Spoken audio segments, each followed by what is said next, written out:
Alors avant que Dieu me recrute en tant que missionnaire, j'étais au chômage, en recherche d'emploi. Il y a eu un avant et un après missionnaire. C'est vrai qu'il y a un avant et un après la vie missionnaire. Avant, j'étais graphiste 3D. J'étais infirmière à l'hôpital, j'étais infirmière dans un lycée. J'étais à Zara, j'ai fait différentes expériences et ma dernière en date, c'était le service du personnel de Zara.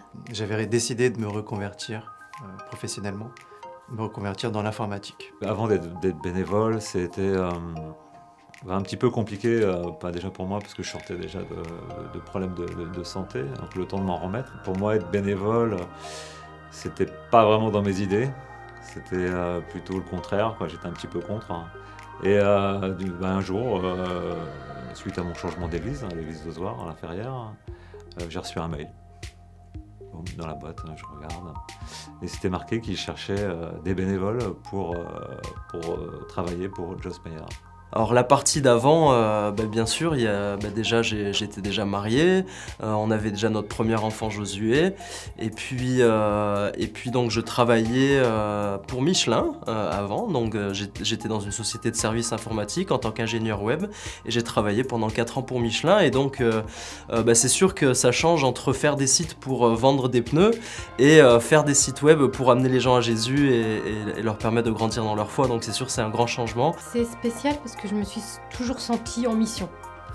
J'avais le sentiment le matin quand j'arrivais, que ce soit à l'hôpital ou au lycée, que je représentais Jésus et je lui demandais toujours de l'aide pour avoir les mots justes, que ce soit au niveau des malades ou au niveau des lycéens. C'était un lycée que de garçons. et j'ai vécu des belles expériences. J'ai vu même à l'hôpital des gens se donner au Seigneur alors qu'ils étaient en fin de vie. J'ai un souvenir très marquant. J'aimais Dieu, voilà, j'ai toujours aimé Dieu de tout mon cœur, vraiment. Mais il y avait un... C'est comme si les gens, parfois, ils sont un peu attirés par le vide, là, ils ont le vertige. Et moi, j'ai été attirée par un espèce de vide, j'étais attirée par ce saut de la foi, un pas de foi. Et je sentais dans mon cœur qu'il y avait vraiment quelque chose que je devais lâcher et abandonner et que je devais sauter.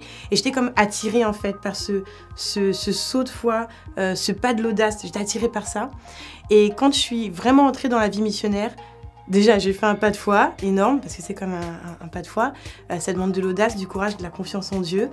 Mais surtout, ça a fait que chaque jour, j'ai eu l'occasion de faire un saut de foi. Parce que chaque jour est un pas de foi avec Dieu, en particulier quand on est dans la vie missionnaire. Et puis au-delà de l'activité en elle-même, c'est sûr que ça a été vraiment un pas de foi de tout quitter de notre région d'Auvergne et puis pour venir ici en région parisienne et servir Dieu au top. La mission aujourd'hui, c'est sûr que ça prend une autre dimension, mais je me sens toujours en mission. Dieu m'a recruté et j'ai répondu oui. Dieu m'a recruté et j'ai dit oui et j'ai fait le grand saut de la foi. Dieu m'a recruté et j'ai répondu oui. Dieu m'a recruté et j'ai répondu à son appel. Oui, Dieu m'a recruté et j'ai fait le saut. Dieu m'a recruté et j'ai répondu oui. Oui, Dieu m'a recruté et j'ai dit oui.